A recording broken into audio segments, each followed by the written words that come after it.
નમસ્કાર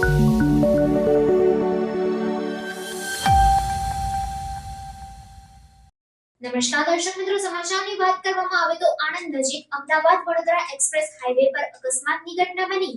આજે વહેલી સવારે આણંદ નજીક અમદાવાદ વડોદરા એક્સપ્રેસ હાઈવે પર મહારાષ્ટ્રથી રાજસ્થાન જઈ રહેલી લક્ઝરી બસ અને ટ્રક વચ્ચે ગમખ્વાર અકસ્માત સર્જાયો હતો, જેમાં 6 લોકોના મોત થયા છે, જ્યારે 8 લોકોને ઈજાઓ પહોંચી છે। હજુ પણ મૃત્યુઆંક વધવાની સંભાવના છે।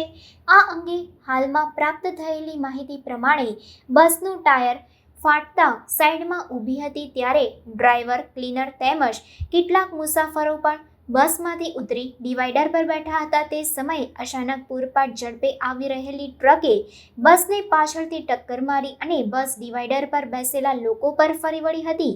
આ ઘટનામાં 6 લોકો કચડાઈ જતા તેમના મોત થયા છે, જ્યારે અન્ય 8 લોકોને ઈજા પહોંચી છે। અકસ્માતની જાણ થતાં બનાવ સ્થળે સ્થાનિક પોલીસ, ફાયર બ્રિગેડ તેમજ 108 એમ્બ્યુલન્સની ટીમ ઘટના સ્થળે પહોંચી હતી અને ઈજાગ્રસ્તોને સારવાર અર્થે હોસ્પિટલ ખસેડવામાં આવ્યા હતા।